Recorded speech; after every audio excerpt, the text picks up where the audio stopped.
ang paborito na si Jazz at ito ang Just Knowledge. At sa araw na ito ay pag-uusapan natin ang isang napakalagang issue na direktang nakakaapekto sa ating lahat. Ito ang kalagayan ng sistema ng hustisya sa bansang Pilipinas. Kaya naman tara, simulan na natin. Alam naman natin na ang sistema ng hustisya ang nagsisilbing tagapagtanggol ng ating mga karapatan bilang mamamayan. Ang mga korte at hukuman ay may mahalagang papel na ginagampanan sa pagbibigay ng katarungan. Pero, ano nga ba ang kalagayan ng hustisya ngayon sa Pilipinas? Sa mga nakaraang taon, madalas natin marinig ang mga issue tungkol sa backlog ng mga kaso sa ating mga korte. Backlog ay yung mga kasong hindi pa na-aksyonan o natutugunan mo. At yan ang isa sa mga pangunahing problema ng ating sistema. Alam niyo ba, may mga kaso na umaabot pa ng ilang taon bago magkaroon ng desisyon. At sa sobrang dami ng kaso, mahirap ding matutukan ito ng ating mga korte. Kaya ang tanong, paano tayo magkakaroon ng mabilis at makatarungang hustisya kung ganito ang kasalukuyang kalagayan nito? Isa pa, ang hindi pantay-pantay na akses sa hustisya ng mga mamamayan ng Pilipinas ay nakakainis isipin. Kung may pera nga naman ay may kakailan kang mga abogado at kung wala, baka hindi mo naman matutukan ang kaso mo. Karamihan pa naman sa mga mahirap na mamamayan ng Pilipinas ay wala o kaya naman ay kulang ang pondo para sa mga legal na pangangailangan. Kaya nga maraming hindi nabibigyan ng pagkakataon na makamit ang kanilang hustisya.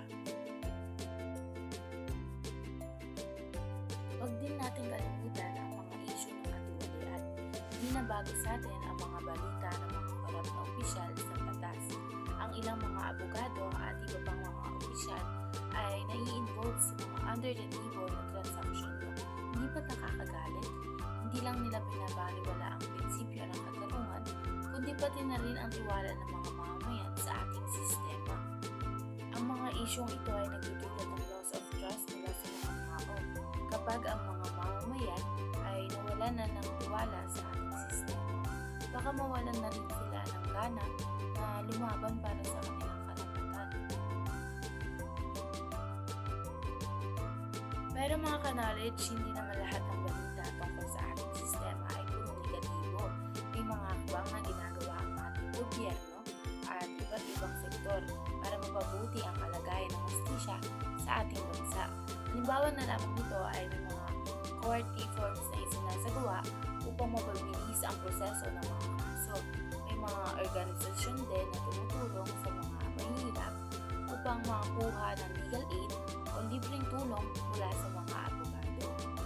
Dagdag pa riyan, ang ating mga hukom at mga public servants ay binibigyan ng mga programa at pagsasanay upang mas mapabuti ang kanilang kaalaman at magampanan ang kanilang tungkulin ng tama at makatarungan.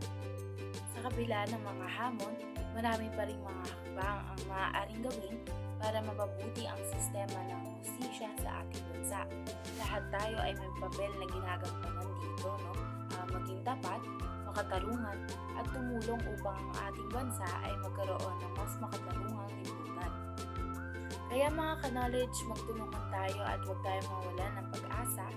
Lumaban tayo, no, para sa mas makatarungang hustisya at patuloy tayong magtrabaho para sa mas magandang kinabukasan.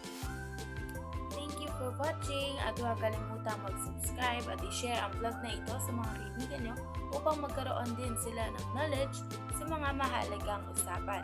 Hanggang sa susunod at patuloy tayong maging bahagi ng pagbabago.